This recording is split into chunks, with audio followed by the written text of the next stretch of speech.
की हैं या जो भी करके पाकिस्तान की तहरीक इंसाफ के जितने भी लोग हैं उनको इलेक्शन सिंबल्स नहीं दिए गए और उनको जो जितने भी नॉमिनेशन पेपर हैं वो जमा नहीं करवाने दिए गए। इसके बावजूद भी अभी ग्रास रूट लेवल के ऊपर जो है पाकिस्तान तहरीक इंसाफ का वोट जो है वो इंटैक्ट है। ये बताएं कि अगर आप टिकटॉक की आपकी नज़र में कोई अहमियत नहीं है, सोशल मीडिया की अहमियत नहीं, तो फिर आप पीटीआई के वर्चुअल जलसे वाले दिन इंटरनेट बंद क्यों करते हैं? हैंड दे आप सोशल मीडिया पे तो फ्री हैंड दें, वो आपको बता देंगे वो कर क्या सकते हैं। एक तरफ है गल साड़ी गल हो गई है, दूसरी तरफ है आवाम। अब इन दोनों के दरमियान में जीत किसकी होती है ये तो 8 फरवरी को पता लग जाएगा। और वो लोग भी डिप्रेस्ड हैं जिनको इस बात का पूरा इदराक है और पूरा यकीन है कि वो इक़्तिदार में आ रहे हैं, वो भी डिप्रेस्ड हैं। उनकी शक्लें देखें आप, उनके चेहरों पे वो रौनक जो है वो नजर नहीं आ रही, ये जानने के बावजूद कि वो इक़्तिदार में आ रहे हैं। एक्सप्रेस ट्रिब्यून के रिपोर्टर राना यासिफ और मोहम्मद वकास जो है उनका ताल्लुक भी एक टीवी चैनल से है। हम तीनों जो है यहाँ पर कवरेज करते हैं लाहौर हाई कोर्ट की भी, और इसके अलावा इलेक्शन कमीशन ऑफ पाकिस्तान भी हमारे पास ही है। अब सूरत हाल हम इनसे भी जान लेते हैं कि एक तो इलेक्शन कमीशन ऑफ पाकिस्तान में पाबंदी की वजह क्या हो सकती है, जबकि सहाफ़ियों पर पाबंदी ऐसी नहीं होनी चाहिए, क्योंकि खबर तक पहुँचना उनका हक है और असल खबर जो है वो आवाम तक पहुँचाना वो भी हमारा हक है, ताकि लोग भी जो है दुरुस्त खबर सुन सकें। राना साहब, सबसे पहले आपसे बात कर लेते हैं। इलेक्शन कमीशन ऑफ पाकिस्तान ने आज सुबह सहाफ़ियों के दाखिले पर पाबंदी लगा दी, क्या वजह हो सकती है? देखें, पाबंदी जो है वो सिर्फ इलेक्शन कमीशन की हद तक ही महदूद नहीं है, हर जगह पर पाबंदी है। अगर आप इस सारे मामले को सीक्वेंस के साथ देखें तो जितने भी लोग नॉमिनेशन पेपर जमा करवाने वाले थे वहाँ से पाबंदी का बाकायदा तौर पर आगाज़ हुआ और जो सेकेंडर तजवीज़ कुनिंदा वो सारे भागे फिर रहे हैं और जो हशर हो रहा है। हाँ, मसला वो सिर्फ ये आपकी है, बात बिल्कुल दुरुस्त है। जब हम आरओ के दफ्तर जाते थे तब भी हमें नहीं घुसने दिया गया।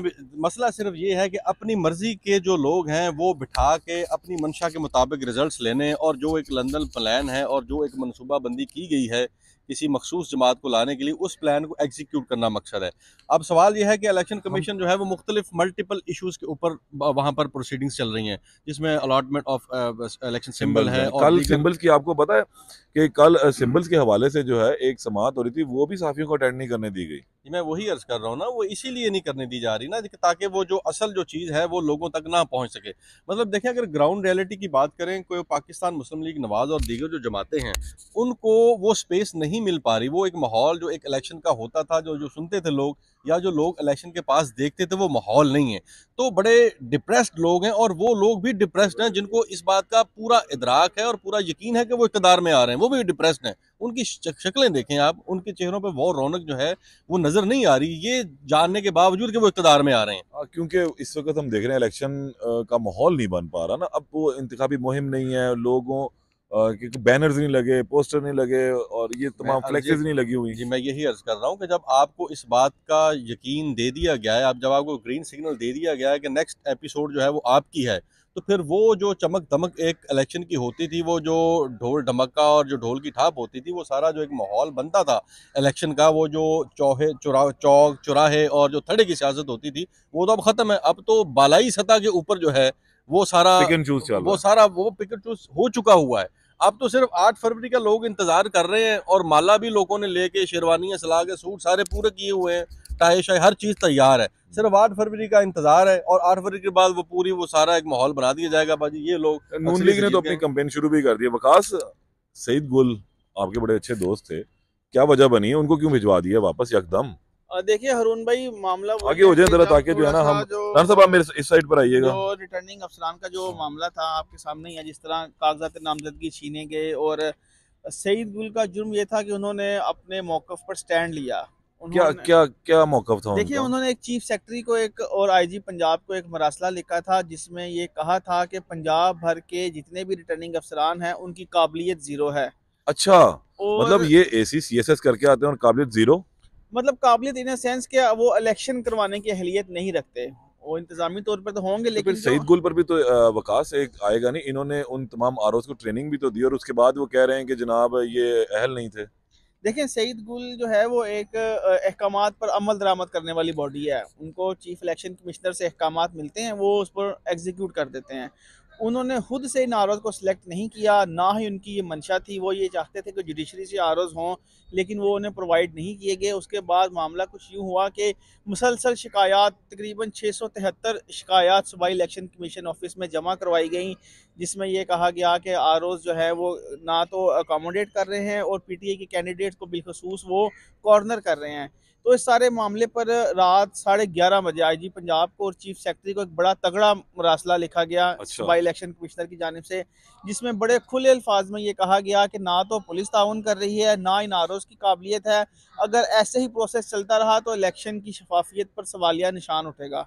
अब उस मरासले के बाद से ही सईद गुल साहब जो थे वो खटकने लग गए थे और कोशिश ये की जा रही थी कि इनको किसी तरह से अलहदा किया जाए, और वो कर दिया गया है। अब एजाज अनवर चौहान साहब नए सूबाई इलेक्शन कमिश्नर आ गए हैं। सिंध और बलोचिस्तान में इन्होंने काम किया पहले, तो अब देखते हैं कि कैसे करते हैं, क्योंकि इलेक्शन कमीशन ने तो तमाम इदारों को कहा था कि जब इलेक्शन शेड्यूल आ जाए तो आप कर्रर तबादल नहीं कर सकते, लेकिन उन्होंने खुद अपने ही सूबाई इलेक्शन, पंजाब के सूबाई इलेक्शन कमीशन जिसने 12 करोड़ की आवाम का फैसला करना है, उसको दौरान इलेक्शन के शेड्यूल तब्दील कर दिया है। तो इस पर सवालिया निशान अब हम उठाएंगे तो कहेंगे कहीं ये इलेक्शन मुलतवी करवाना चाहते हैं।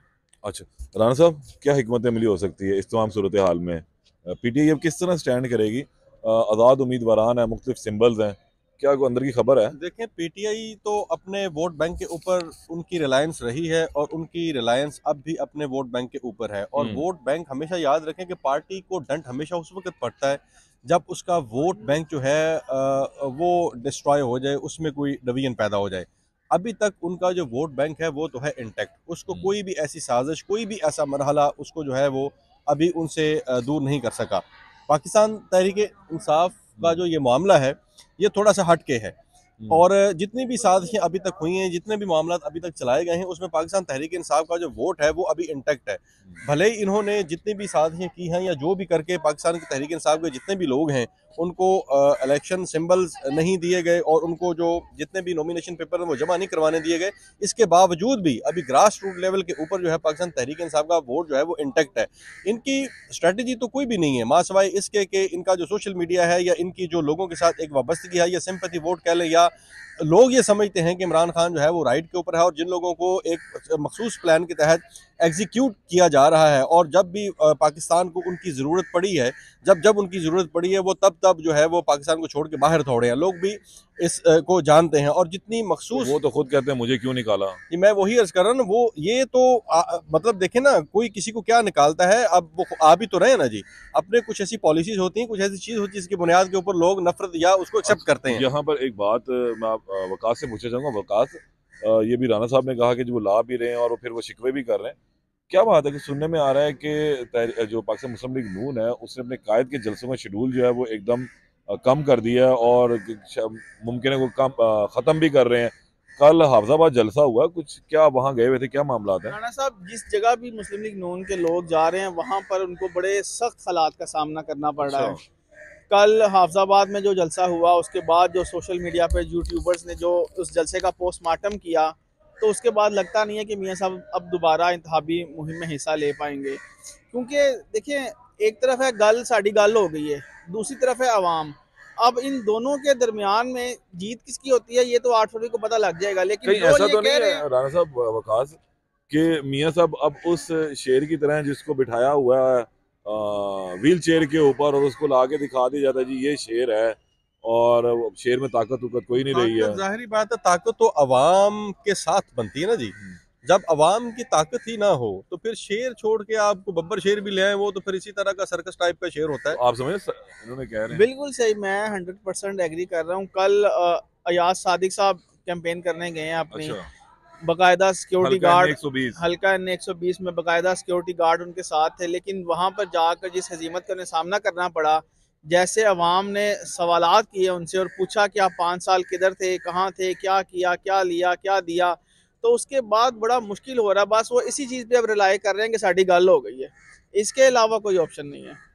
अब फिर तो एक डमी एक्सरसाइज है, एक डमी एक्सरसाइज है 8 की। बस 8 के लिए हम तैयार हैं, जलसे भी कर रहे हैं, आ गए हैं भाई बिस्मिल्लाह माशाल्लाह, अगर मगर की सियासत, और सबको पता है कि क्या होना है क्या नहीं। यार हम एक तरफ कहते हैं जी अवाम की बड़ी ताकत और अवाम पीछे खड़ी हुई है, वो अवाम नवाज शरीफ को भी थोड़ा सा बहुत तो होगा ना यार कि इनके पीछे भी कुछ अवाम है, और इसी तरह इमरान खान जेल बैठे हुए हैं, वो भी कहते हैं जी अवाम मेरे साथ है। नहीं, अब 8 फरवरी को फिर अवाम ने पता तो 8 को ही लगेगा ना। देखें, अवाम का साथ होना, उसकी ताकत का साथ होना, ये एक अलहदा बात है, और अवाम की बात को, अवाम की ताकत को तस्लीम करना, ये एक दूसरी बात है।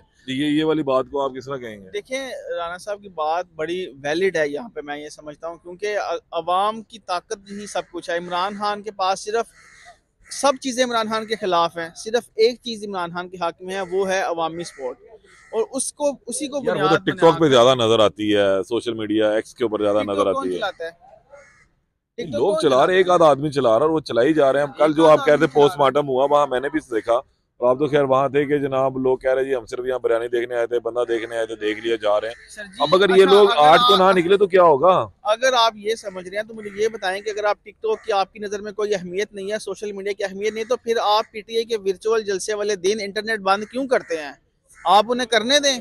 अगर आप समझते हैं कि भाई सोशल मीडिया कोई चीज़ नहीं है, तो फिर आप दें ना, टिकटॉक पे तो फ्री हैंड दें उन्हें, सोशल मीडिया पे तो फ्री हैंड दें, वो आपको बता देंगे वो कर क्या सकते हैं। अभी तक का ये जो पीटीआई इस वक्त जो स्टैंड कर रही है, उनके लोग अभी तक इंटैक्ट हैं, ये सिर्फ सोशल मीडिया की वजह से हैं। अगर सोशल मीडिया ना होता तो पीटीआई का पैगाम उस सेंस में लोगों के पास नहीं पहुंच पाना था, किसी सूरत भी नहीं पहुंच सकता।